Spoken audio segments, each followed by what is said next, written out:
Hey there, furries and sickos! Welcome to the Toy Chest. I'm your host, Clarke MacBeth, and for once I don't really have a toy, an open source toy right now.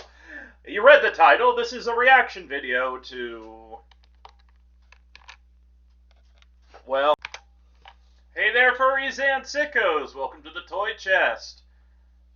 So this is going to be one of those videos where I don't really have a toy. Like, I do have a YouTube toy, but I mostly use that for, I'm not even going to show you, but there is a Flatpak app where it is an alternate front end for YouTube, but I only really use that as a jumping point onto YouTube Premium. I like having a clean view that I feel like I'm in control of, but I do go on to regular YouTube because I want to support creators. I also use that app that might show up on my channel from time to time to download clips. It ends up being the full video, but it then gets edited into clips and becomes part of other videos.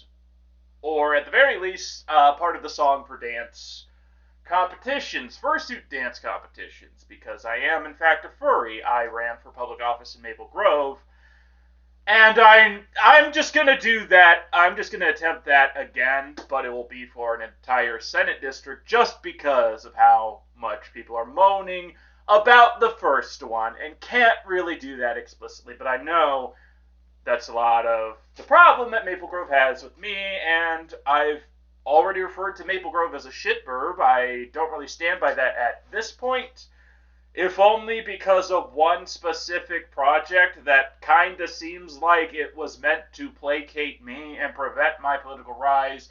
But you made your bed, you have to lie in it. The dual fiber optic and first bike lane ever in Maple Grove, you can probably thank my political ambitions for that, even though I got last place, and it was a really expensive last place for someone else. Thank you, Josh Provo, for taking all the soreness out of that. I really appreciate it. I genuinely do. But I'll be respectful and not go into any more detail than that on that.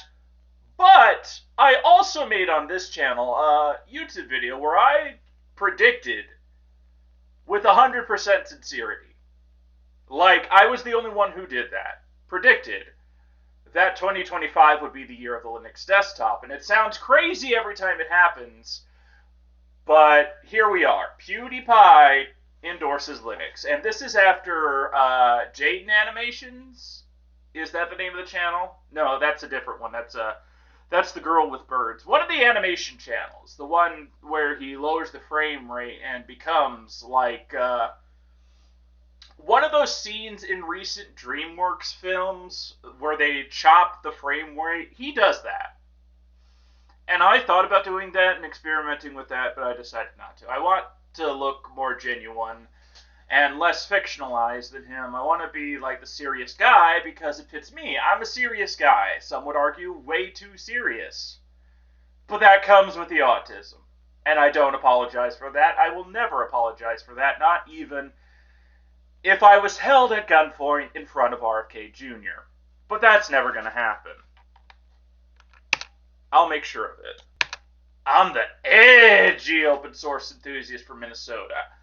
So, with that in mind, I should probably get a lot of you up to speed on who PewDiePie is. I mean, PewDiePie was the #1 YouTuber for a while. He really rode the Let's Play wave of when YouTube emphasized view count less and watch time more. And he did a lot of Let's Play videos, but he also branched out and as you're probably about to see, is a very eccentric guy from Sweden. Sweden is a Nordic country. It is part of the EU, unlike Norway. I genuinely believe that Norway is better than Sweden, but I also believe that both of those countries are running laps around the United States, a country that uses its size as a pathetic excuse to not follow in the footsteps of Nordic country. Doubly infuriating when you're a guy from Minnesota. I don't even have Nordic heritage. I'm like French and German and British Isles. And yet I'm still frustrated that Minnesota has to deal with the federal government the way it is. And that was part of the reason I predicted that Linux would rise, because a lot of the people responsible for the rise of Donald Trump also rode open source and resold it, repackaged it, and made a fuck ton of money off of that. And you are not. I will scream this to Sundar Pichai's face. You are not going to roll up that ladder. This will make sure of that. So without any further fluff, I'm gonna have what is my first ever look at PewDiePie's most recent video where he endorses Linux. He is the second major YouTuber to do that this year. My prediction that 2025 would actually be the year of the Linux desktop is working out a lot better than I expected when I made that video. But I also,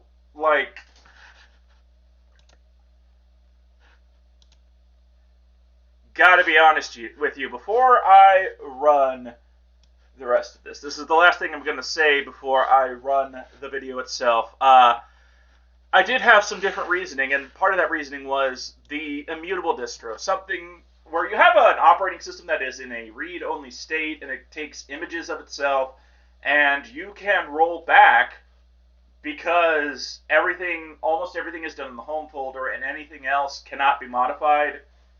It's really hard to explain, but basically, you have an operating system that makes its own version, and it keeps plowing ahead every time you boot up, but if you make a mistake, you can roll back in a way that is more thorough than any proprietary thing out there. And if you goof up, you can go back. The only downside to that is if there is something that is set up and can break the system completely, Wayland, for example, you might have to reset the whole system all over again. But that is a case that only affects me given how hard I ride computers. But PewDiePie installed Linux, and I want to see what he has to say about it, because most popular YouTuber ever for like a decade, since watch time became the emphasis. I don't have Jack's Films' full etiquette list in front of me, but I'm pretty much going to do my own thing, and this is a 22-minute video, but I'm going to cut down my reaction quite a bit. Hey there, freaks and sickos! Hey there, furries and sickos! Welcome to the Toy Chest. I'm your host, Clarke MacBeth, and this time I have something to show you, and it isn't an open source toy. I mean, I could do it through an open source toy, but I think YouTube would frown on that. I have that toy installed. It is a front end for YouTube, but I don't think they want me to encourage that. I use it, I have it, but I only really do that to download clips if I want to put them in dance competitions, fursuit dance competitions, and if there's something that's like meme-worthy or something that I want to reference at some point, I will use that app, at that front end, that pipe. But this is regular YouTube. I mean, it's in Zen Browser, which is another open source toy based on Firefox, and better than Firefox in every conceivable way, and Honestly, I think people with who work for Mozilla who want to keep their integrity and ethics can do like half of the Maple Grove police, leave the corrupt one, and go to the equivalent of Maple Grove in this case, which would be the Zen Browser project, and take their talents over there. But anyway, PewDiePie made a video about Linux. Isn't that great? My prediction on this channel that I made. You can look at that when you're done here. It's working out a lot better than I expected when I posted that. You have an animator from Australia, like he messes with the frame rate, like the more recent DreamWorks movies, which I applaud that. To take some Eastern logic and riz it up even more in Western animation, I applaud DreamWorks for that. That YouTuber fawned over Linux, although it was with a lot of proprietary software, but PewDiePie did what I did. Allegedly. I haven't seen the video at all yet. And just riced his system as much as possible. And I do that too. Like, I'm a big KDE fanboy. This is my desktop. There's another bar, but it's on the other monitor that has my system information, the system tray and whatnot. But this is where the app launcher is. That's on the main monitor, which I have, if I look at it, it's over there, which is a television. Kind of fitting with the first frame of this very PewDiePie video. I'm going to react to it. I'm going to give my thoughts, and I'm going to cut this video way down from the raw footage. I don't have Jack's Films ethics guide in front of me, but it's pretty self-explanatory. I'm not going to just I'm not going to just pick my nose. I do have opinions, and if it does get to be the case where it's pretty much the whole video, then I can pretty much get away with taking one take, but I doubt it's going to be a one-take experience. The point where I pause it and give my opinion is pretty much the only part you're going to see, except all the context you need before. And I don't want to, like, plagiarize this. I have my own opinions. I want to be transformative, and that's exactly what I'm going to do here. By the way, I do need to get some YouTube viewers up to speed on who PewDiePie is. Also, I commend you for going here instead of TikTok, because don't. PewDiePie was the #1 YouTuber for almost a decade, it seems. He isn't anymore now, but he was, because he really understood the change from the emphasis on view count to watch time. And he did that in a way where he was able to amass a huge following of subscribers and get both the view count and the watch time, and that's incredible. But I will say, since this is about PewDiePie, and I am from Minnesota, I mean, I gotta say this. I mean, you're Swedish, you should know better. There was a thing that the Wall Street Journal called you out on, and I do believe that was an inappropriate thing to do. Do I believe the sponsors of YouTube overreacted to it? Yes, but I still believe that the actions that led to adpocalypse from this guy were completely inappropriate. He should not have done that. He could have made the same point in a more appropriate way that could have been funnier, and he decided not to. I don't know if he feels the same way as I do now. I don't know if he's ever going to admit it, if he does. But that should not have been the way to make that point. I'm sorry, Felix. I know I'm an American, but I'm also a Minnesotan, so we can have respectful disagreements on this stuff, right? Right? it happens in Minnesota all the time. Like, one of my favorite coworkers is a conservative, and I'm very much not. Anyway, I was expecting more videos like this to come out, where PewDiePie... Oh, sorry, I'm going to start over... Oh, yeah, I have the desktop audio running. I'm sorry. I'm not experienced with this as other Linux YouTubers, but if you want to see someone rise up the ranks, consider giving this channel a subscribe, so you could say, like, you were one of the first to look at open source toys. I'm learning as I go, and in Linux world, that's really all you can really do.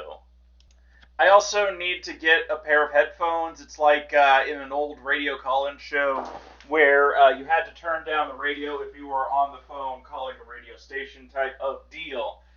That logic still applies here, because if I have that running from a shelf stereo above all of this, the sound is just going to be garbage. You're going to hear the same shit twice. And I respect you enough to not subject you to that, okay?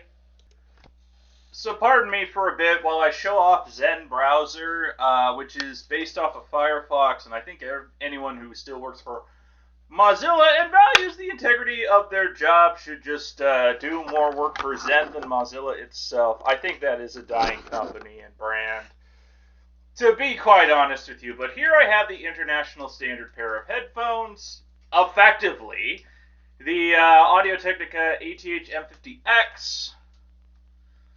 That way you get the proper sound.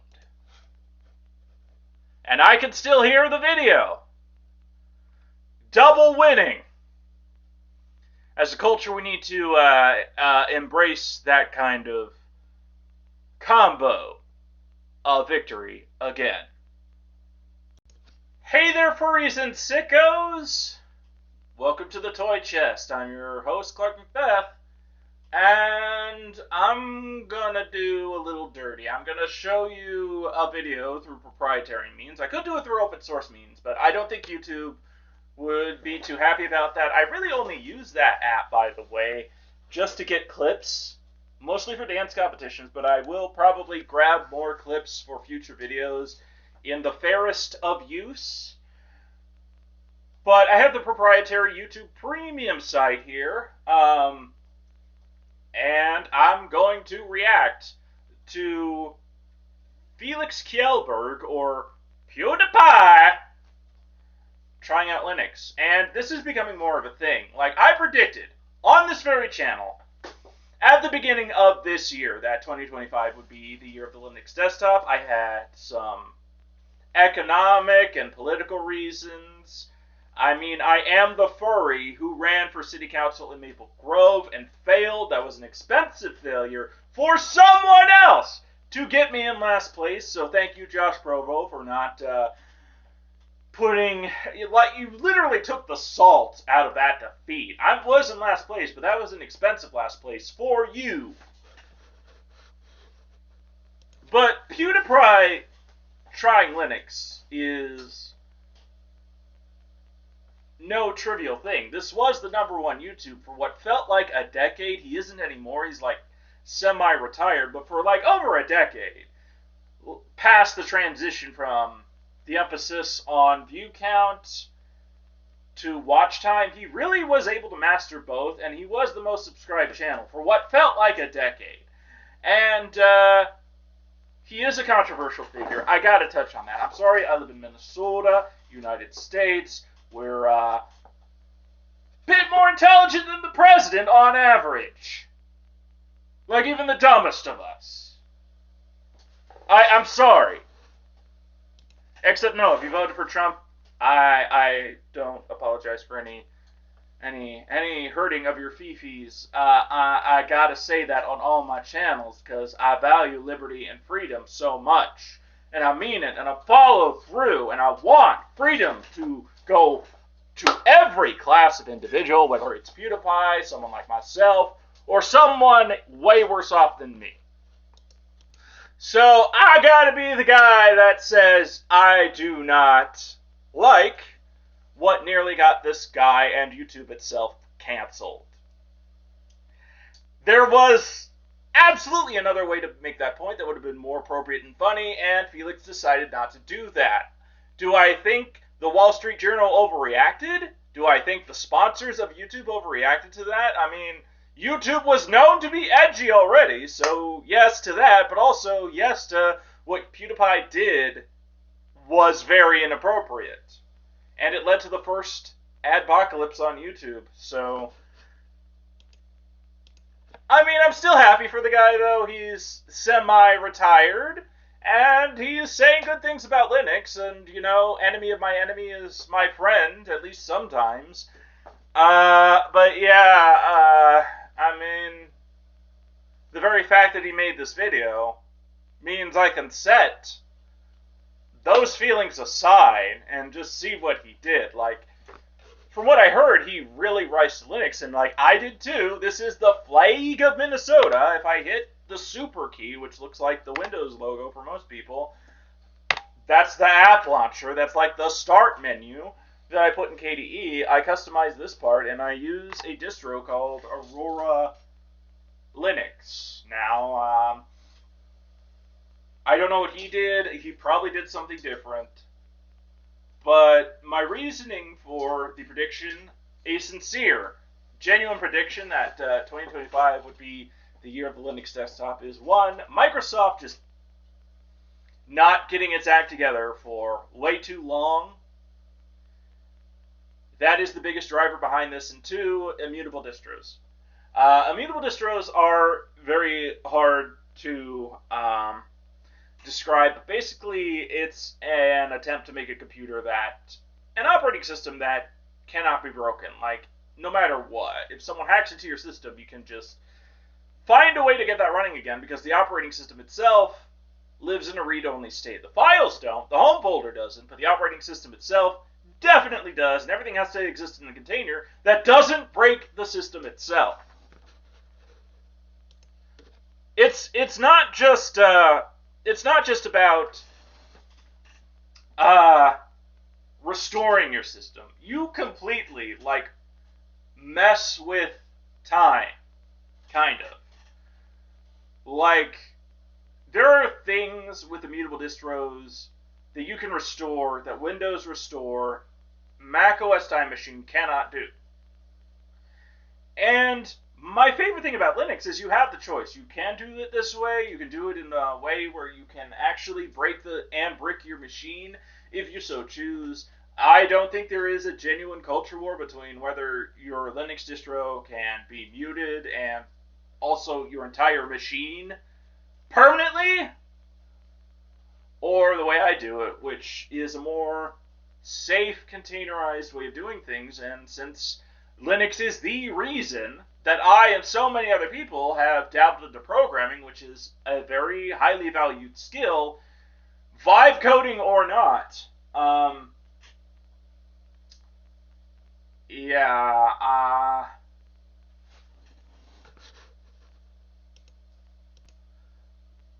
I have every reason to be happy this video was made, and this is my first look at it. I'm going to make a reaction to this.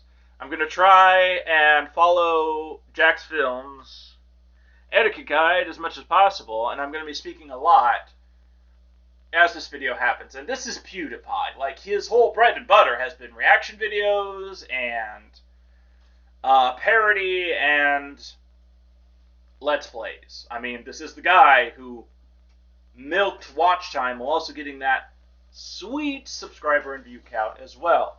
He truly was a master of his time, but other people have surpassed him since, and that's just the nature of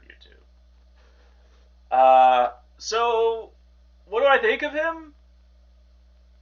I told you what I think of him, but what do I think of the video? Let's start! I don't understand the analog you little horror. You... I genuinely don't! You disgusting little thing! What happened to you? Fuck! Oh, look at yourself. You're the blob from I Have No Mouth But I Must Scream. Yeah, that is autism, pal. That will do that to you in a lot of places. Maybe not in the comfort and safety of your own home and bedroom while you're filming a YouTube video, but in a lot of other places, even with your friends. Maybe not your closest friends, but your friends. Fuck you, Maple Grove, and your ableist bullshit crusade.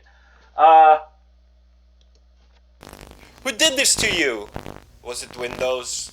Oh, Mac OS? Oh, don't worry, I can save you. Install Linux. Thank you so much, PewDiePie, for giving me this chance to explain a little bit my journey with Linux. It's been over a decade. Like I think I started like when I lived in Warren, Pennsylvania. Like time and location are similar markers to me because I lived in a bunch of different states throughout my childhood. But my first foray into Linux was when I lived in Warren, Pennsylvania, in this really old house. And I installed Ubuntu on a laptop. That was the distro at the time. It's not really like that now. Ubuntu isn't. But that was my first dabbling into it. That's when I wiped the operating system and just decided, you know what? I don't really do gamer shit. So I want to mess with this and see what I can do with a Dell laptop until it died. It probably wouldn't have died if immutable things were a thing. If immutable distros were a thing back then, but this was like before 2011.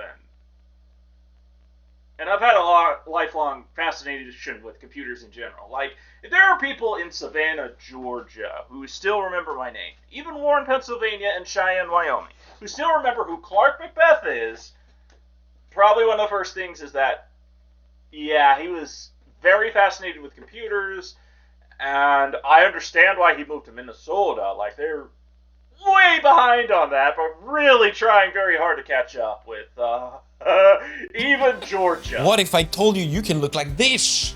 Anyway, let me start this off by... Of course, you're gonna mock the smugness. Fair. Totally fair, by the way. Yeah. Okay, so I lied a little.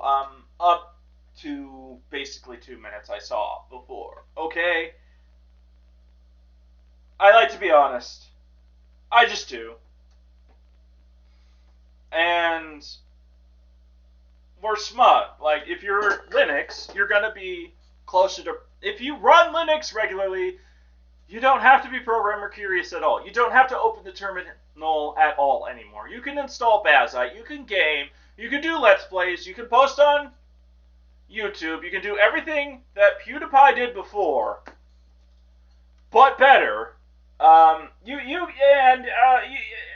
It's fine. Really, I don't knock you for that at all if you do Linux that way. In fact, this is a YouTube channel where I don't even judge you for testing open source software on Windows or Windows through WSL2. I just want you to understand that open source is an awesome thing, and people who really love computers are going to love Linux. It got me programmer curious, and I would like to have a job in that pretty soon. And I have a feeling I will. What if I told you you can look like this? Anyway, let me start this. So he's not exactly lying either. Like, if you're using a Linux machine, you're already closer to having a very higher paying job than the one I have now, which is one of the flexes of Linux. I'm not going to have that for much longer, I hope. I hope my company and my job will listen to me enough to see the potential of what I've learned that most of the people around me have yet to understand.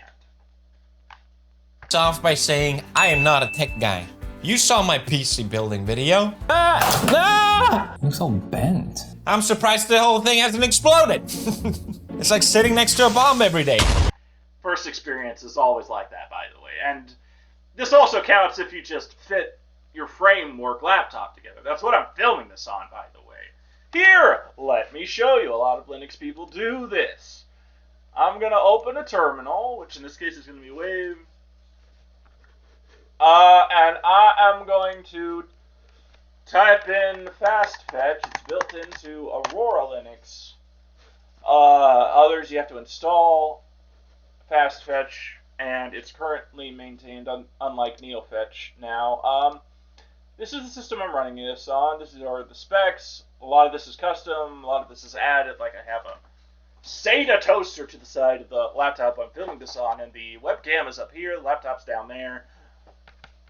The room I'm filming this in is way more of a mess than I am letting on. Used to be a lot worse too. But what you did see was 0.5 seconds of the video where I installed Linux on the thing, and a lot of people just went, what? Some people seemed surprised and confused. Something possessed him to put Linux on it. Some people were excited. At the time. Why would you be surprised or confused? PewDiePie is a rich dude.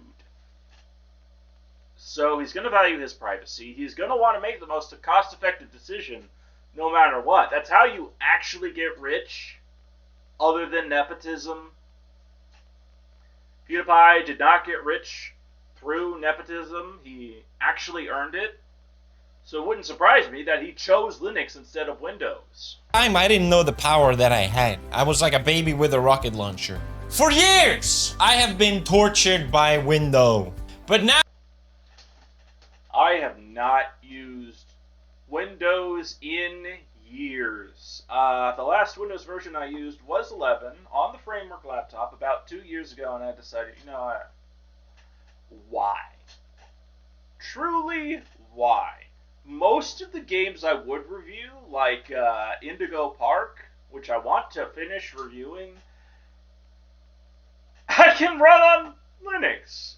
Maybe not perfectly, but good enough to do a Let's Play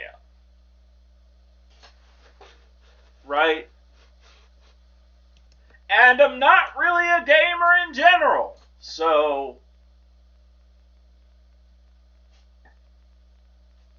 I like Linux. I mean, I still need to do shit like word processing, sending and receiving PDFs, my taxes, email, web browsing, reviewing open source toy applications, and making it all in Linux is just fine. I can use Kdenlive for video editing. I can use Whisper for hard coding captions. Also through Kdenlive. It's fine! And you don't even need to touch the terminal that much anymore. You can if you want to, and I do from time to time, and I will continue to do that. Like, Linux did make me programming curious, but that's optional. Linux gives you the choice on how you want to use it. If you hear someone in the Linux community say, this is the proper way of doing it, they're lying. There is no proper way of doing Linux. There just is. Ah, alas, I am finally free! I escaped the Windows cave. I saw the sun. The shadows are gone. It blinded me for a moment. And now I'm speaking to you in the cave. Enough reference. Okay, so I'm gonna yap about Linux for as long as this video is. You're gonna listen. It can feel like that. Really, if you have an intense curiosity of computers, if your hero is Alan Turing, also because of all the Nazis he is responsible for the death of. Yeah, I see the appeal of Linux here. I want to start off by going through the reasons why I switched to Linux. It's different for everybody. Number one is how backlit this shot is. I've made takes like that before. Why do you have so many subscribers and I don't? I think it's just time. Number one, subscribe to my channel, by the way, because I have more Linux content for you. like, and it's gonna look kind of like how this guy presents it, but Minnesotan, American, and valuing, your liberty, your freedom, your autonomy, and the work you do. Windows talks to me like I'm a baby. Now, mentally, I might be, but that does not warrant. You want Candy Crush? You want Candy Crush on your computer? You want to use Bing? Yes. Are you sure you want to delete that file? Are you super duper sure you want to delete the file? That's how it talks to me. And Yeah, Windows 11 looks a lot more like the fuck-ups you'd see in Mac OS. It's starting to look like evil Macintosh. Like, it thinks you're stupid. It treats you like you're stupid. I'm not stupid, though. Like, no, I don't mean to offend regular users of Apple products, but, I mean, they're designed to be extremely simple. I get the appeal for, like, artists and creative types, but that's really where the appeal ends. I like it. Linux, on the other hand, and Windows just loves to, Microsoft just loves to try and take the decisions away from you on your computer now, when the reason they rose up with Windows 95 is that they did not do that. It was proprietary still, but they did not do that. They let people mess around with it as much as possible. literally puts a gun in your hand and says,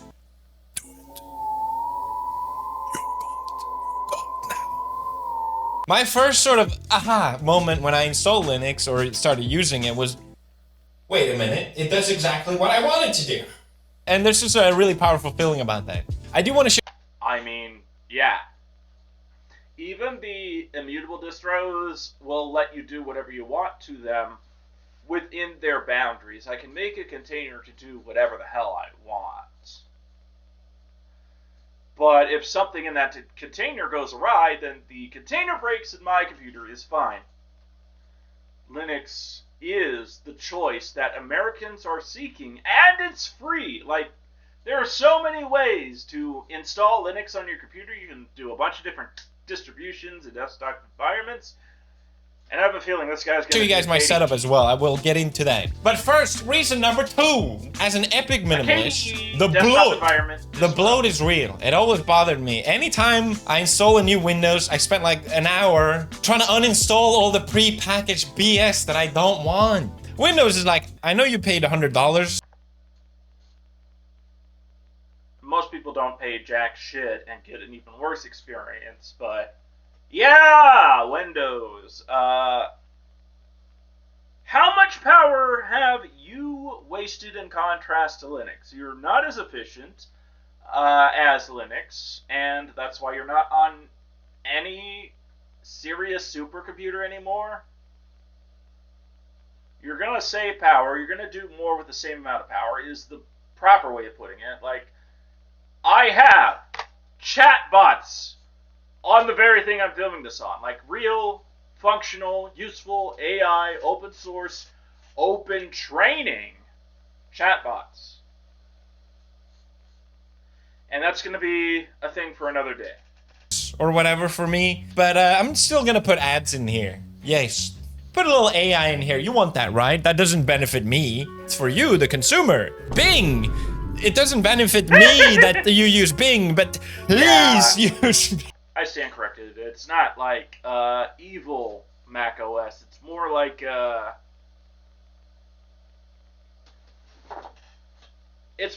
what everything Google does wrong with Chrome OS, but 1,000 times worse.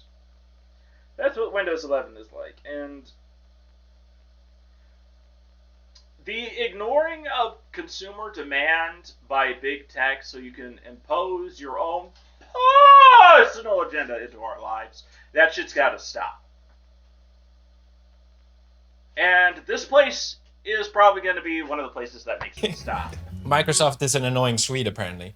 With Linux, nothing. Serenity. Peace. Don't even get me started on the Windows taskbar. You control what's on your computer. I disagree. Duh, it's obvious. But How is this not a thing? It might be more of a philosophical, nothing is truly perfect, but, I mean, for my use case, and for this guy's use case, it makes perfect sense, and for most people's use cases, I think Linux makes perfect sense. I'm tempted to do that to my mother's Chromebook. Reason number 3, customization. She is Linux curious because of just what big tech is doing, and it's not what the consumer wants. Linux costs $0 and is doing more of what the consumer wants, and I disagree with the notion that big tech can't compete with that. I know they can. I discovered this afterwards. Customizing on Linux is a beautiful thing. On Windows, you can maybe change your wallpaper, change a little bit of colors, whoopity-doo. On Linux, you can change reality itself. Since Linux is built modular, you can swap out your GUI entirely. You don't even have to... Yep, he touches on that. The GUI isn't the distro itself. The distro, like Ubuntu, will put its own version of the desktop environment, whether it's GNOME, which is more like Mac OS, or KDE, which is more like Windows 7, but it'll make you do even more crazy mods than that. Like, it'll let you put the app launcher on the left side of the screen. It'll let you put the system tray on your main monitor. Use one. You can cut off the head of Linux and it'll still be like, hey, I'm here, what's up? Customizing on Linux is called rising, and I got way too into it. Not just Linux, pal. I got way too into it. I cooked hard. I can't wait to show you guys. This is why I love KDE so much. GNOME won't let you do that as much as KDE, so I'm pretty sure you're using a KDE-based distro.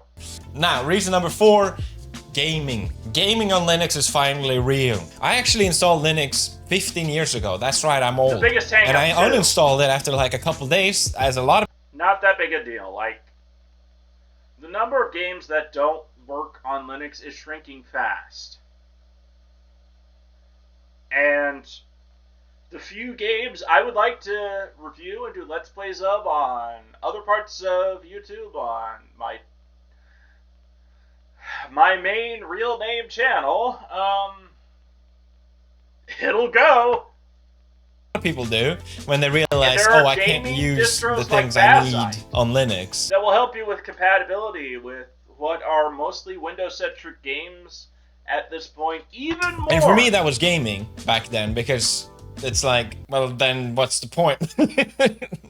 Yeah, PewDiePie. But yeah, now, I see that. Linux is real, at last. So Valve came in like Gandalf in Helm's Deep. And I really gotta emphasize that PewDiePie embracing Linux is also just gonna be a good thing for gamers in general, because that's how he rose to popularity. With Let's Plays, with reactions, with parodies, all of that. And for him to say, I prefer Linux, that's only going to help accelerate the transition towards big gaming companies, potentially including some of the most hesitant, like Rockstar, to make things more Linux compatible, and that right there is Gabe Newell. If you're a gamer, you already know. Riding a Steam Deck with Proton. So I think this is a perfect example how Linux benefits everyone. The fact that Valve as a company recognized maybe Microsoft has a bit too much power. If they wanted to and started being shady, locking things down, taking cuts, they absolutely could, and it's not like it would be uncharacteristics for them to do. So Valve started improving gaming on Linux. I don't think Gabe is a Christian, but he should be a saint anyway. Boosted driver support, and they built on what was already there from open source software like Wine. By doing this, Valve benefits, consumer benefits, ecosystem grows, win, win, win. It really feels like an alternate reality. This totally could not have been a thing. And it also makes me realize just how many things can be better if people... They are lying! you should call them a liar in public and an asshole. Okay? You just People should. just weren't so greedy. Can we just fix them? So thank you, Linux, and thank you, Base Gaben. Now I've gone Greed through is the not reasons why I switched to the most Linux. essential Let me piece just of explain free why market. In fact, maybe not switching is a good idea. Because everything good it can kill it. comes with a sacrifice. If you're swapping to Linux, you'll likely have to give something up. I don't know what that is, but for me, it was... I mean, I'm not a gamer, so I didn't even have to give up Indigo Park. Photoshop. I used Photoshop, again, for 15 years. GIMP 3! GIMP 3 is just as good now. All the shortcuts, all my workflow, it's all baked into my brain. The way I use Photoshop, I don't think about it. It's just, here's the thumbnail. It's not beautiful, but I get the job done. Unfortunately, Adobe is a garbage company, and their software just won't run on Linux. A lot of artists are jumping ship. They don't want to use Adobe anymore. I appreciate every single one of you artists as a furry. I don't do drawing myself, but as a furry, I appreciate every single artist who abandons Adobe, because I don't like Adobe either. They are dicks, and they're the kind of dicks that need to be kicked, not sucked. More because they And I say that as a realize furry. it's a terrible company. Me as well, I thought, you know what? It's time. I'll swap over. I know the open source alternative is GIMP. I've heard about this forever, and I thought, There we go! you know, it'll feel good. I'll feel good go! leaving Adobe. So I'm ready. I go to their website, I click through this 1,000 pages. I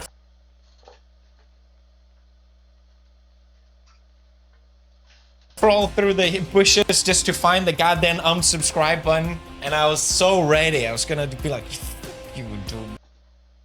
Yeah, Linux Rising, of course, is because of proprietary companies just making so many mistakes. Like, if Adobe makes a Linux edition of their suite, I'm not even sure that's going to be enough to save them at this point, because there are a growing number of artists who are like, yeah, I don't like you at all.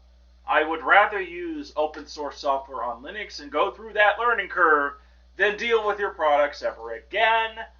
I mean, they're still the best for now, but if enough artists like just abandon you, then some might get code curious enough to make GIMP 3, which is just as good as Photoshop. I mean, it's not the exact same interface, but the same principles pretty much apply, you know?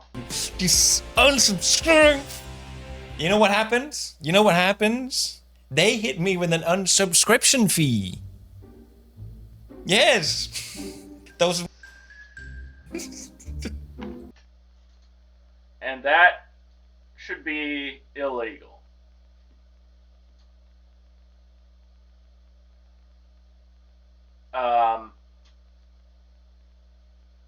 My state representative and senator do not give a shit about the consumer or the American people at all.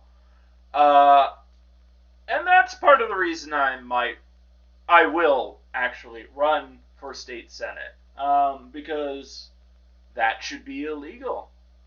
And I'm willing to take this sentiment so far that I have a state law in Minnesota that says, okay, yeah, you're a judge. You're bribed sometimes to ignore the Constitution. But now you need to prove your integrity before making judicial rulings on anything you're doing. And if you don't, Minnesota now has the authority to retroactively undo that like Thanos. I'm sorry, what? I'm very happy to turn that mindset against the people who embrace it the most.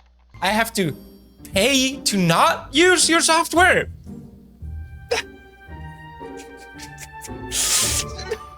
It was like $65 or something. It's insane. And you're in Europe! That should already be If anything, it illegal just over there! made me realize, okay, it's over. I'm never going back. So like I said, the open source alternative is GIMP. GIMP! And since this is Linux, open source, you can do whatever you want. Money, not just I time, downloaded not this just productivity, but respect too. pack that changed the icons so they look like the Photoshop icons. That helped a little bit. Then I downloaded a shortcut command list that matches the one on Photoshop. Boom, made it a little easier. You know, I'm still not 100% used to it, but the fact that I can do stuff like this. Trying to tacitly present themselves as woke. No, I need some more sincerity about that target before I forget. This really helps. For me, personally, a worthy sacrifice. I hope this doesn't sound like copium, but genuinely, it feels good that I was able to move on. At the end of the day, some tools are only... And I've been feeling good for about 10 years since I experimented with it. Like, I've had some missteps. I have bricked a Dell laptop along the way, but it's just muscle memory to me now. I understand that PewDiePie has a lot more to learn, but I'm willing to teach it, so subscribe to my channel. Only gonna work on Windows and only gonna work on Mac, but what you gain on Linux is so much more. Freedom. Join us. I'm just praying that Adobe is not just... You're more of American than the president, pal. You're more freedom-loving than the president. Show up one day and be like, there's another thing. I'll meet them in a dark alleyway. They'll be like... Sorry, I think you live in the UK, so I can't do it the other way. Respect, PewDiePie. Sorry I did this. I meant this, okay? Okay.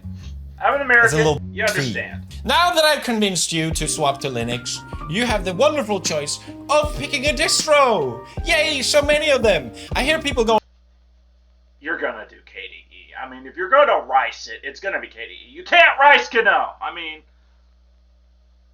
there's some extraordinary things you can do, but it's not as much as you can do with KDE. I'm like, I don't know which one to pick. What do I do? There's so many. Just pick one. It's a wonderful thing that you can choose. Don't you understand? The world is your flavor. Look at all these spices. I went with Mint because it's the same one that I installed 15 years ago. I'm wrong. Holy fuck. By the way, if you're looking at someone on the internet that doesn't ever use those two words, I'm wrong. You're in the wrong for doing that.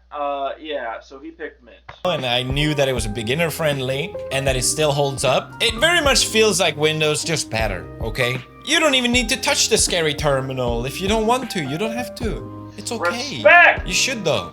Now, let's jump into my computer really quick. Oh, look at that. I'm recording with OBS.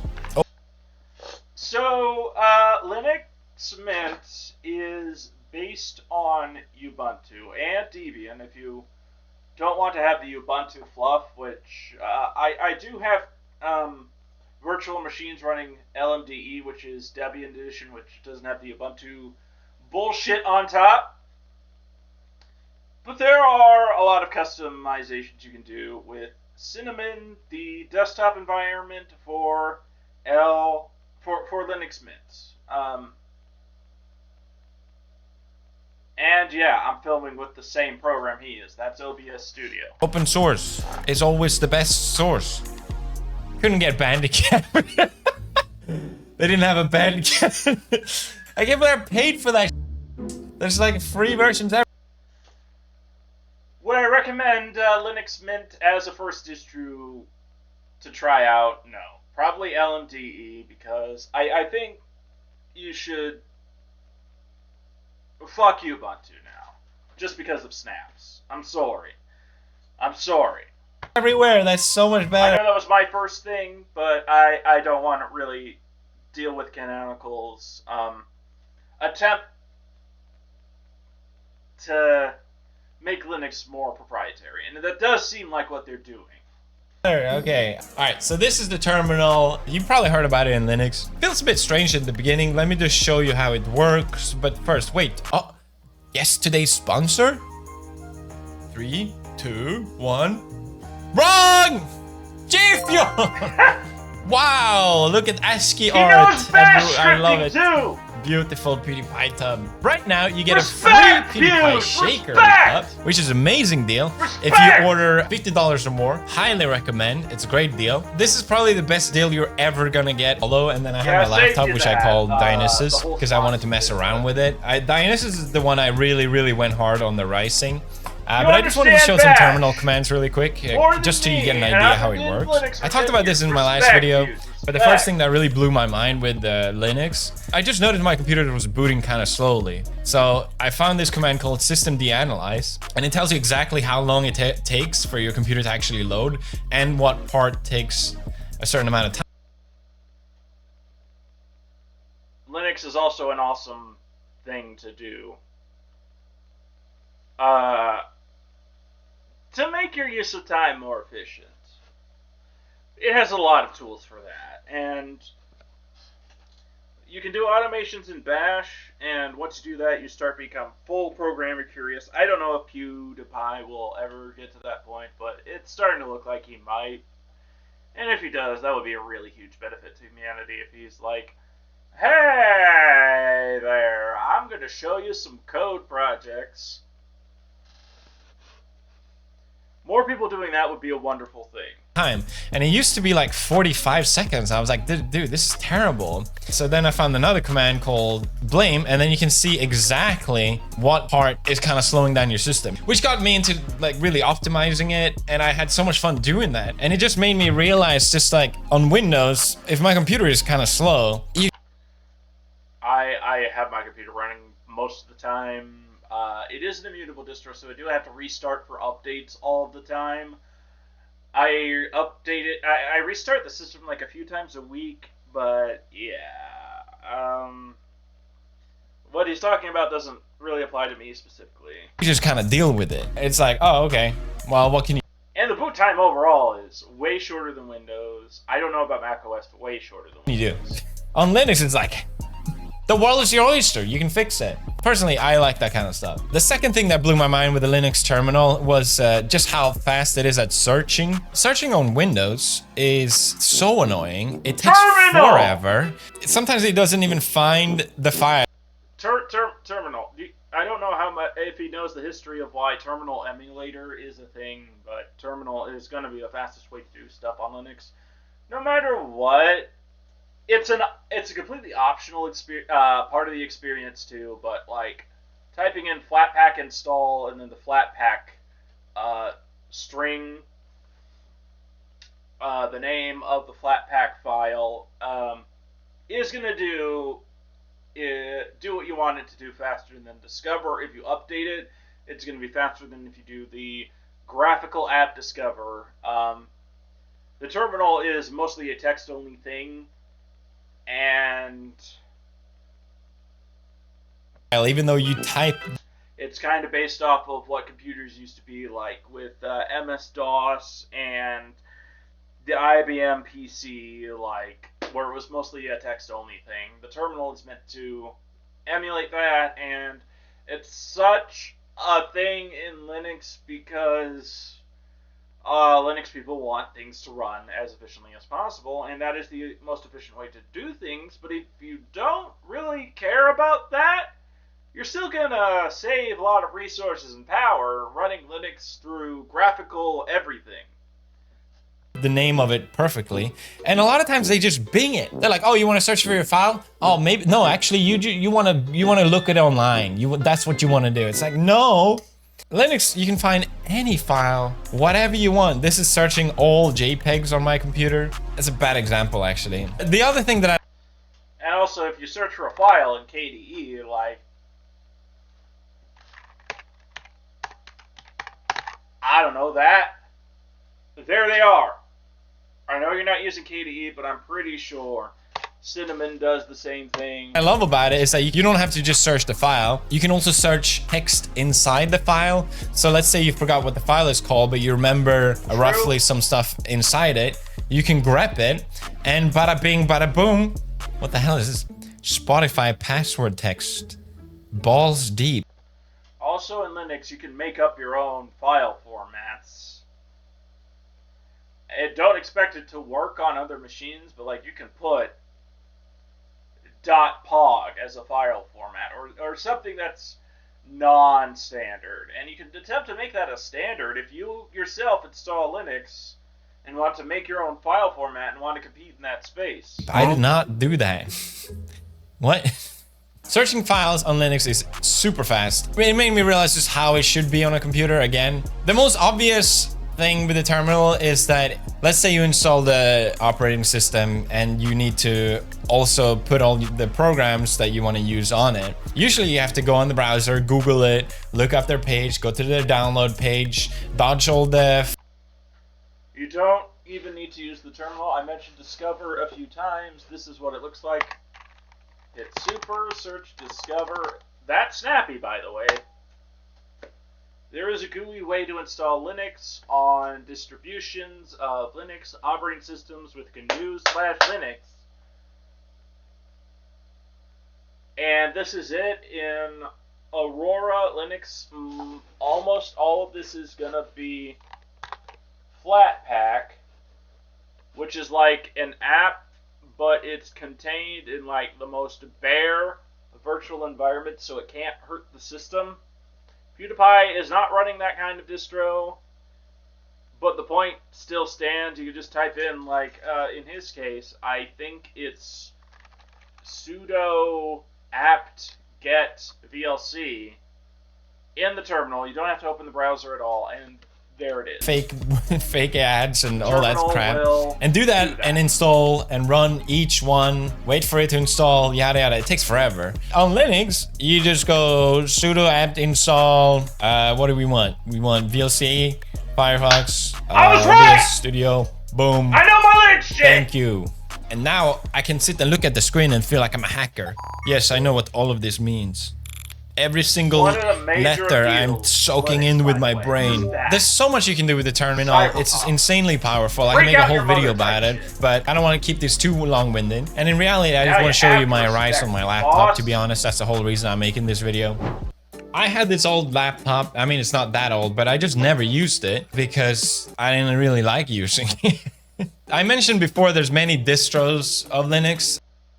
And as someone who is probably going to run for state senate in Minnesota next year, yeah, I'm going to mandatory unlock bootloaders so that you can change the operating system of anything, whenever, whether it is a framework laptop or this here smartphone running Android. I will make a state law where you can change this to KDE Plasma Mobile if you so choose. You can't really do that right now. The phone will prevent you. But I will pass a state law making sure that you can choose the operating system. And I wanted to try one called Arch, partially because of the meme. Of your ARM CPU smartphone. It's kind of become a meme because it's a little difficult to install Arch, so it's like a flex to use it. For some reason, I went on a God run and I had no issue. I always get stuck on the dumbest ever for like 12 hours. I don't know what happened that time. But I also wanted to download Arch because it's a minimalist distro. Whatever you put, or at least 90. I mean, kinda. Arch is advanced. It's really embraced by people who do a lot of automations. But the reason I chose the way I use Linux with the Immutable is, I mean, framework has interchangeable parts, but some of those parts are getting really expensive these days. And, I mean, I could still get more performance out of this if I felt like spending money on that. But I don't want to brick my own laptop, and Immutable distros have more safeguards than ordinary distros like the one PewDiePie. 90% of it is there because you decided to put it there, and it's also very highly customizable, which are two elements that I love, so I knew I was gonna love it. All right, let's go into my laptop. I think it makes sense for me to show it without any customization. Linux has prevented so much e-waste from happening. If I were Linus Torvalds, I would just bathe in that virtue for the rest of my life. The framework laptop is probably going to run longer than it would have under Windows because Windows has bloat. It wastes a lot of power trying to turn you into Microsoft its product. And with Linux, you don't have to worry about that. You don't have to worry so much about the surveillance, and even if there is, it's way more easy to find out if some asshole is spying on you than you would in Windows. First, because it just be confusing and I need to talk to people that haven't used Linux. My first favorite thing, which I have on Mint as well, is just shortcuts on my keyboard to open programs. Open terminal, open file manager, open browser, close it, whatever, it's all there. It's such a nice workflow and have a more keyboard-centric way of using your computer, especially on a laptop. But even in general, you know, the whole like, okay, let me click on the start menu and just find the thing. If I don't have it keybind, I can open Rofi. You can do this in KDE too.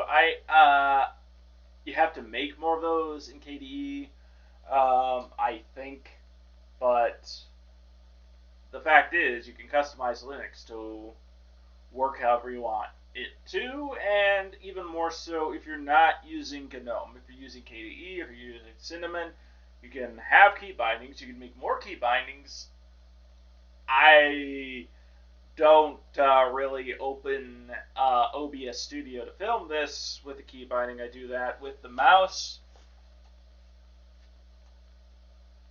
But and just search for it and open it. I don't want to over-explain things as well, but yeah, this is my terminal on this setup. I'm using Alacrity, and this is NeoFetch, which shows my specs. And usually people have an ASCII.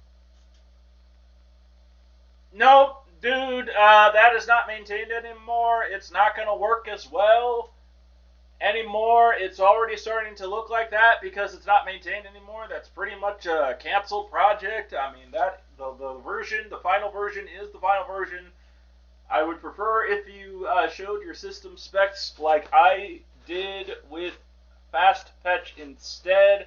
That is currently maintained, and it gives a bit more information than that. It looks like this, and also because terminal, I would personally like to have this in a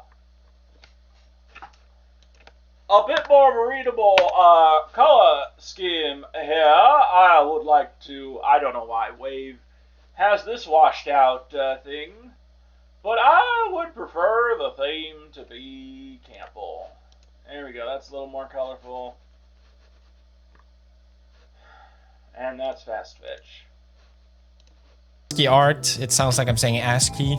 ASCII, I'll call it ASCII, of their distro. And if you saw my Mint one If he did that in FastFetch, it would show the full earlier, I was like, oh, it wouldn't be cool if I do like my own custom ASCII. And then I thought, oh, wouldn't it be cool if I do my own animated ASCII? So I figured out how to do that. It took a little bit of tinkering and schminkering, but it's and I'm wrong, I stand corrected, but another benefit of Linux is, like, if you want to take all of, like, any distro and make enough changes where you can, and do have the legal right to call it your own, you can. And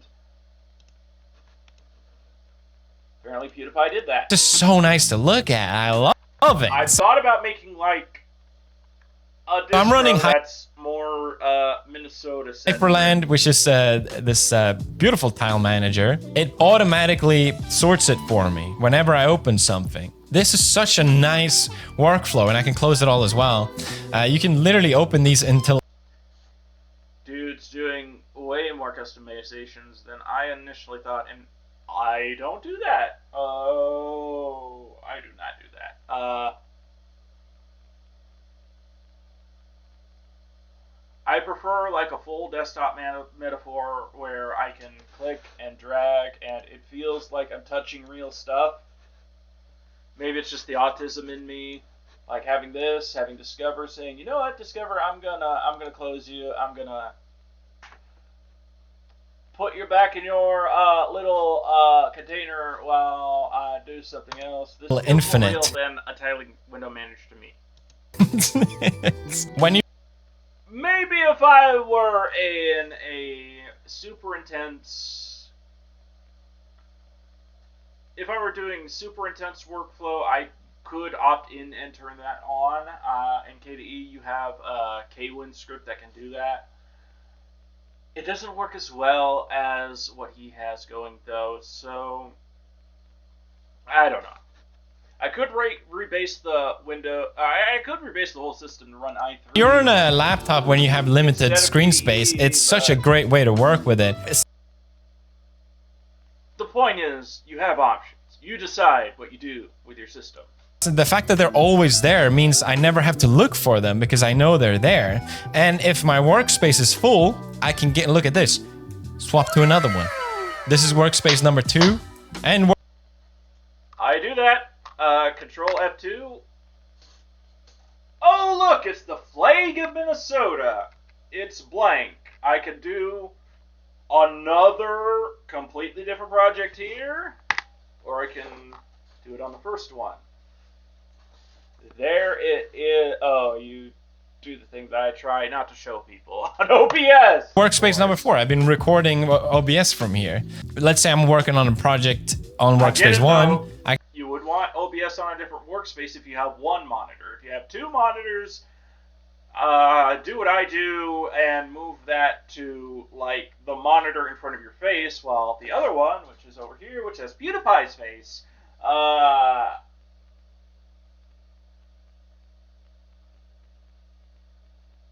did I forget how to finish that sentence? This monitor over here has the rest of what you're looking at. My face is on the monitor directly in front of my face. This is monitor 1, and the rest of this is in monitor 2. OBS is here. The rest of the video is being shown in the real world over here, so I can look back and forth.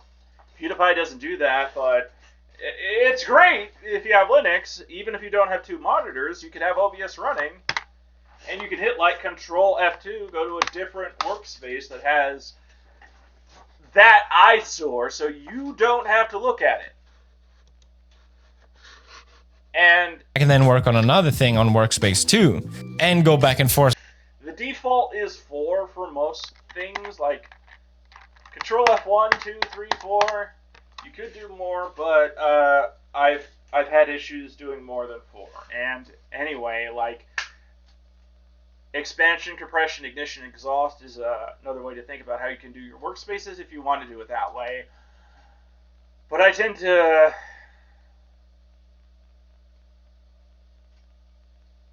vice versa instantly.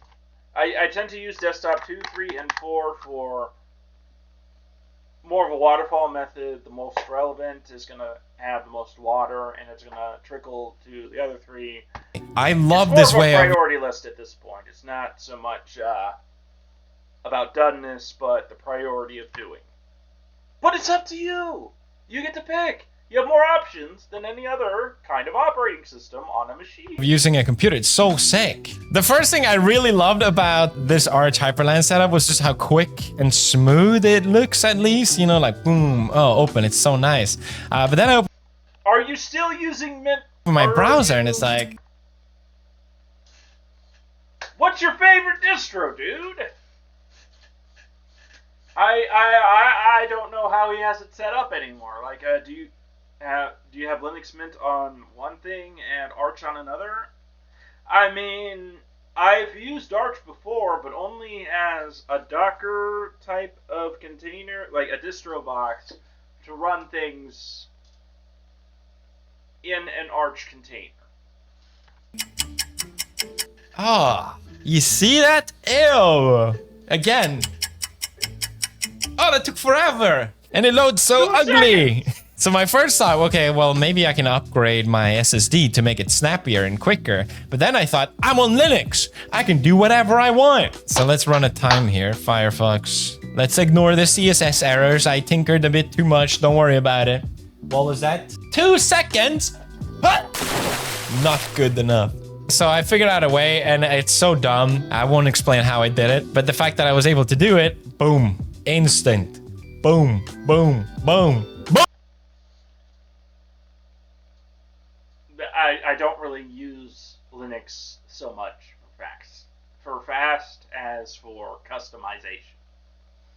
And I'm not really willing to go this as deep into the weeds as PewDiePie is for this stuff. I will for money for other people. But I mean, I have another job. I have another source of income. So it's not the most urgent thing to have things running in 0.2 seconds instead of 2 seconds. And in any case, I like Zen Browser more than Firefox. Boom! I love it. I love it so much. It's these small things that makes you really fall in love. Actually, I would like to see how fast it takes a new window of Zen to work on my system. And it will do that faster than Windows, but yeah, I mean, I love using Linux. I don't have a stick up my ass when it comes to bloat in everything. Anyway, the first thing I customized was Waybar. I do have a bit of a sense of, I mean, I can, but should I? I mean, the work, how much effort am I really doing to get squeezed a bit of savings off of time? Is it gonna net, or is the gross going to, is the effort going to outweigh the savings? I think about that stuff. I don't know if PewDiePie does, or if he did with that. I wouldn't really do that to Firefox. I wouldn't do that to Zen. Zen's fast enough, and if it's fast enough, it's fast enough. Okay?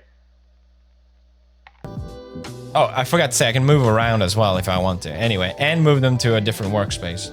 So yeah, this is my taskbar. It's like the Windows taskbar, except you decide exactly what's on it and customizing it. Same with KDE, by the way. I think he's using, he said he was using Hyperland for this instance of what he's running. But KDE is very similar. It's just that KDE, it has more of a Windows 7 feel at first, but you can price that. And KDE I put calendar. Is like the Ricer desktop environment. If you're not using a tiling window manager, or even if you want to toggle that on and off, KDE will let you. I have KDE set up. It's the cool desktop environment, by the way, in which App Launcher is the flag of Minnesota on an operating system that calls itself Aurora Linux. Turn it on and off. Internet, Bluetooth, quick access to all these things. And all that shit he was talking about is on Monitor 1, which I can't really show you most of the time. The system tray is on the bottom bar of Monitor 1 and on Monitor 2, which has the rest of what I'm filming with PewDiePie's face. It's on the side. It's like a little book I could push or click. Like, okay, I want to do this app. I want to do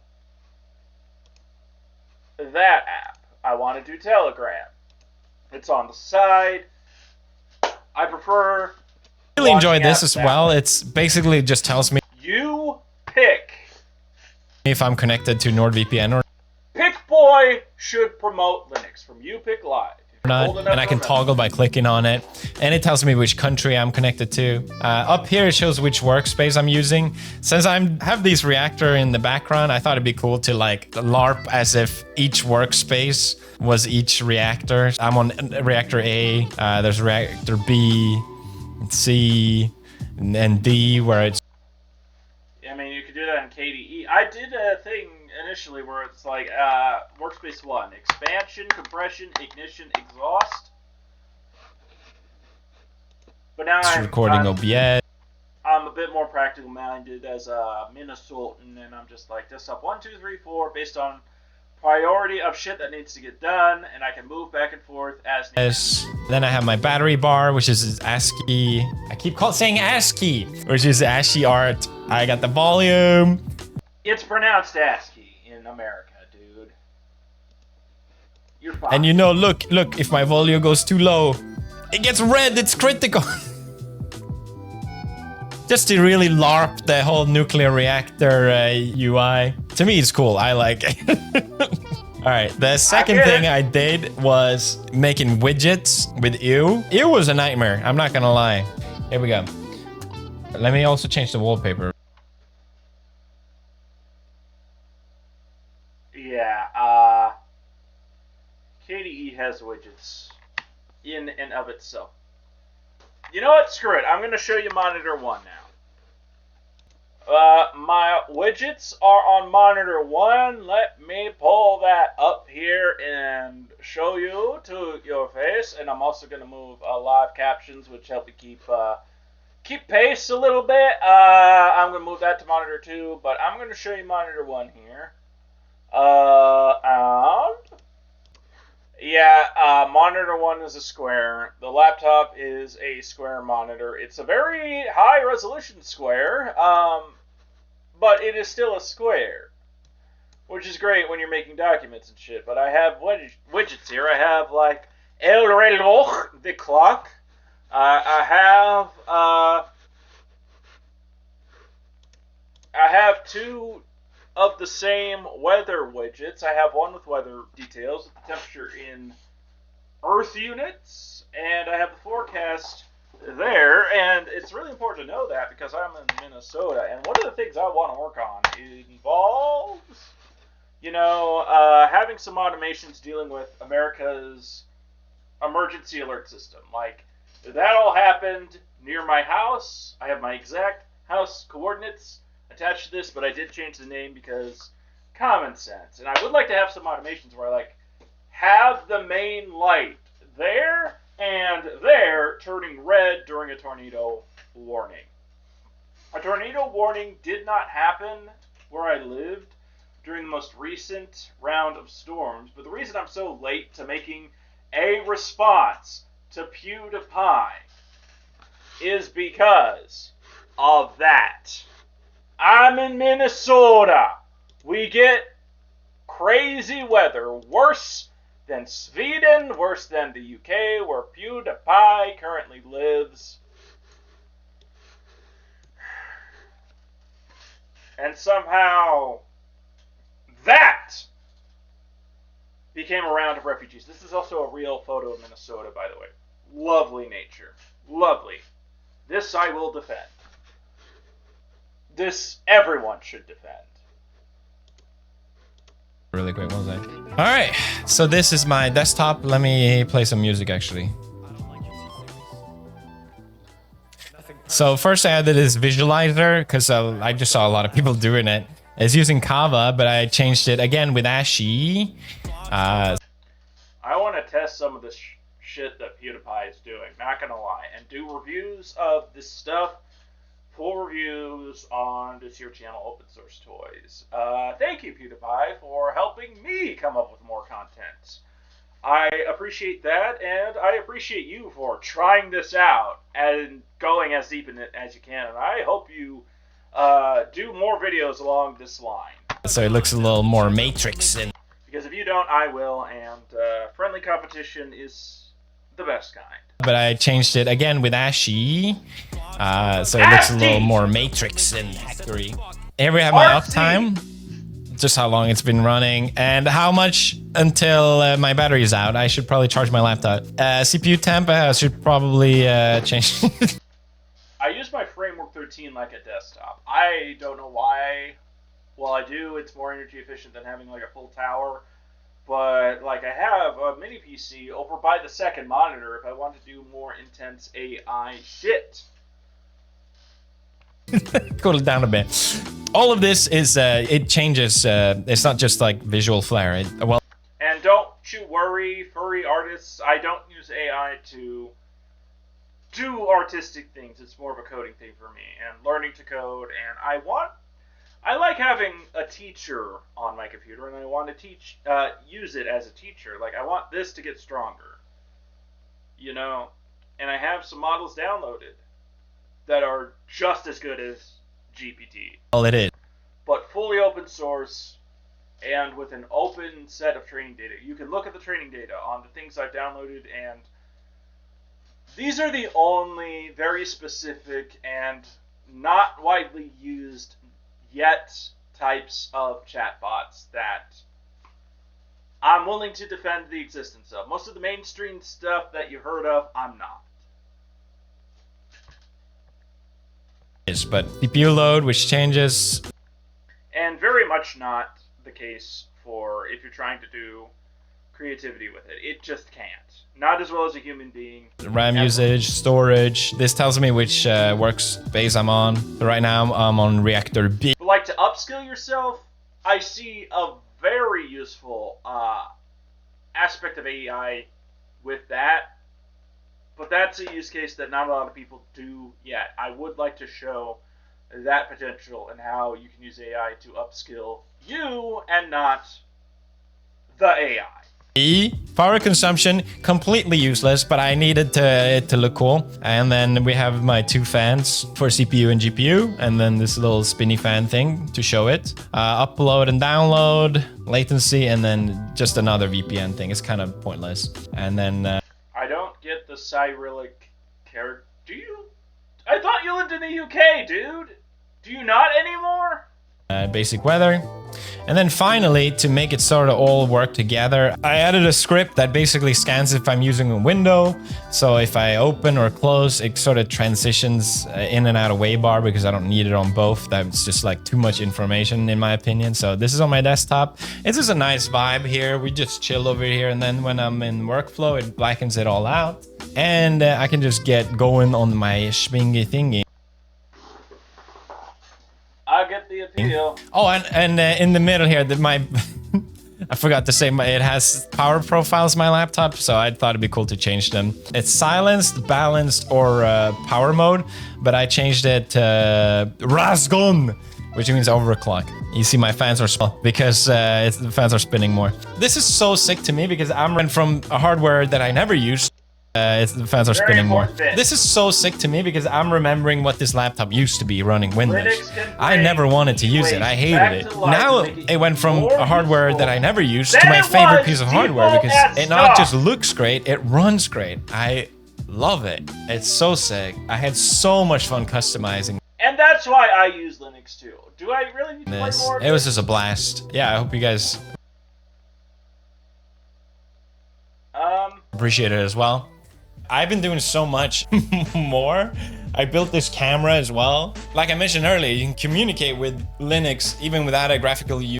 And that's why I love Linux so much. You do what you want. You can put it on basically anything. I know some things have a locked bootloader, but even those with time will have a vulnerability where you can install Linux at some point. Like I have a Motorola from 2023. It already has,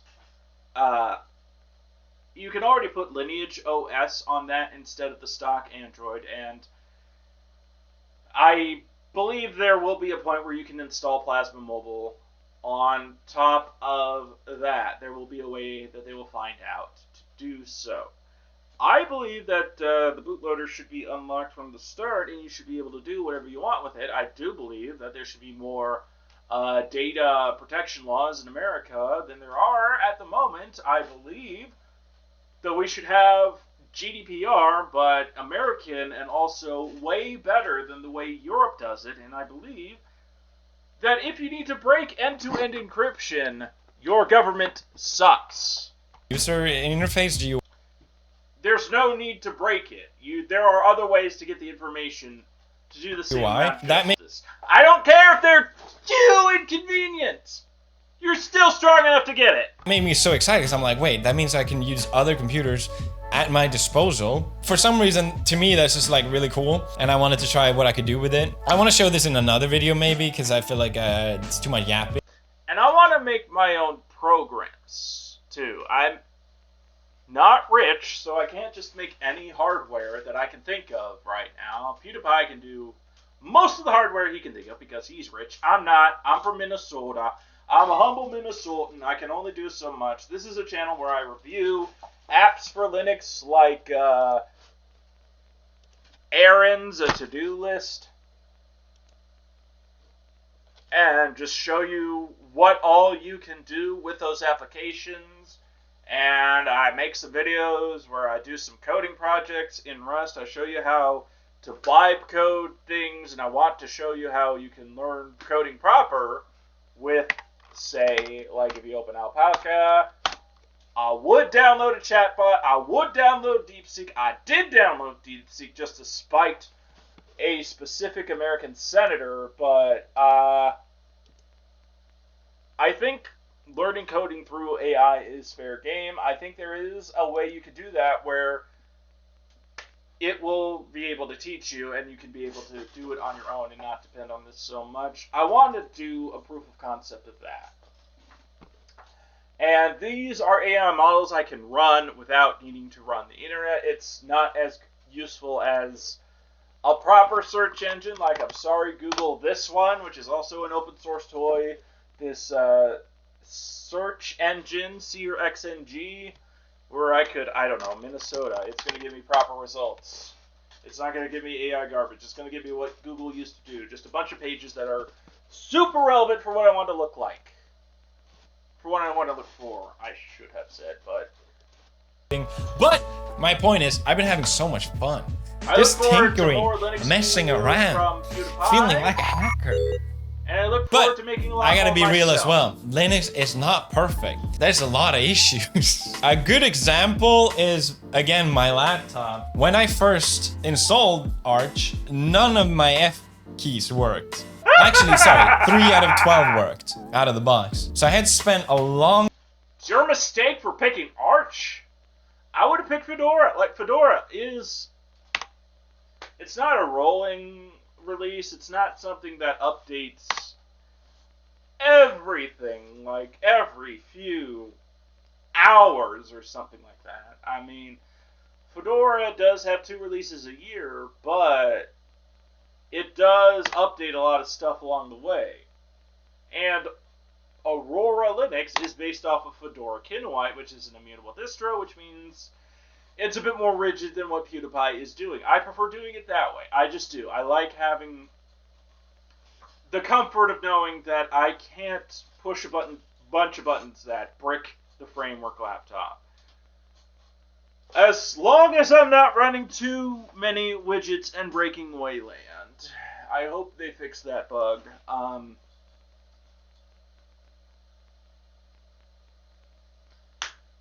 And yeah, another one to the pile of 2025 being the year of Linux desktop. So, what would I recommend? Because PewDiePie did something in a very specific way for him. And I think you should try that as well. I like that he mentioned Linux Mint in the beginning, how it's an easy thing to work with, but then he moved on to Arch. And I think a lot of people, like, find their own way that way, if you catch my drift. Like, I initially started with Ubuntu, which was the easy thing to do at the time. And I think I gave you enough context here. I think I gave you enough of PewDiePie.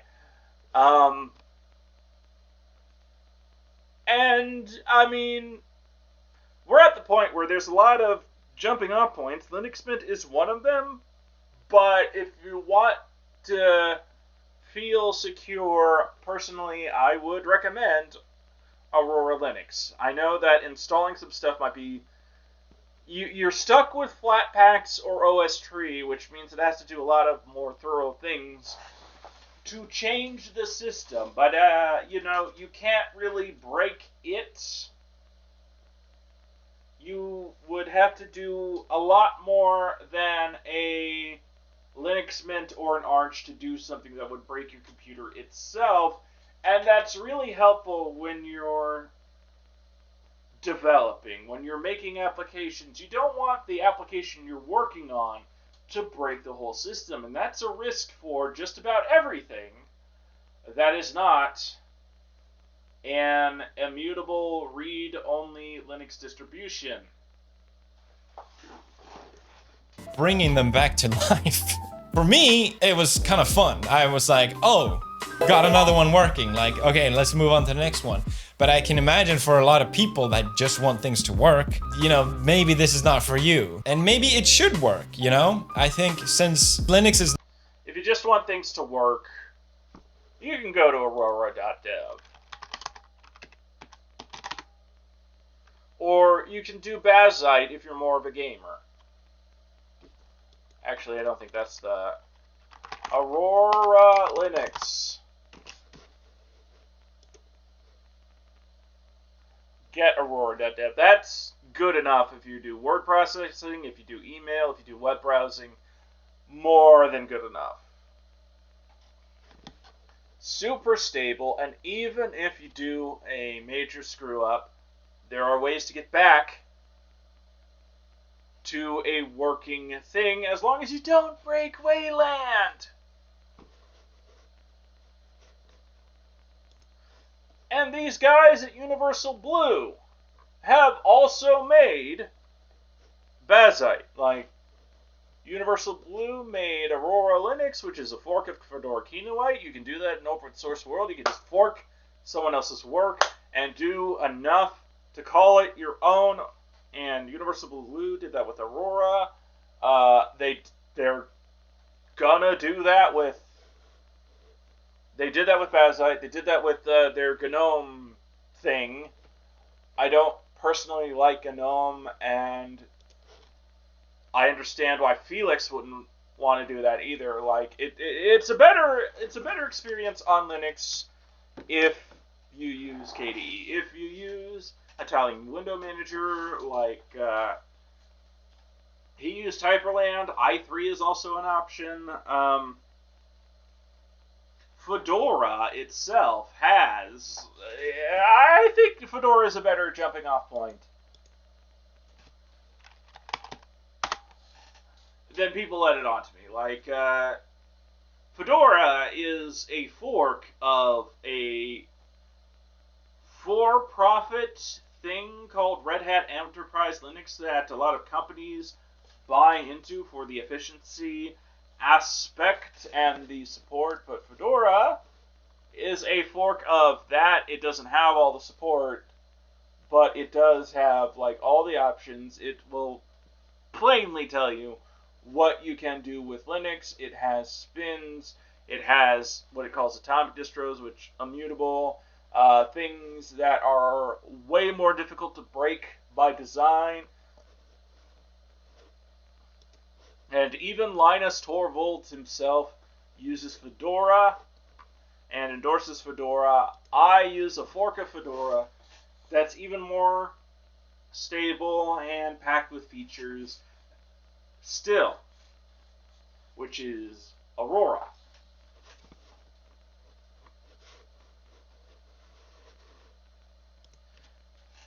Thank you so much, PewDiePie, for showcasing all of this and giving me an opportunity for reacting to what you have to say about it. And, as always, subscribe if you like, and share if you care. And you're one more piece of evidence of my sincere take that 2025 will, in fact, be the year of the Linux desktop. I would encourage anyone else to try it, and you can do it through a virtual machine within Windows. You can do it with WSL2 for some of the Flatpak apps, or you can try booting your system into something like this, which is designed to be super stable, or you can even get more freaky and do stuff that'll let you take some more risks if you think you have enough self-control to handle it. In any case, especially now, it's a lot better than Windows. Please, I encourage you all to give it a shot as soon as you get the chance.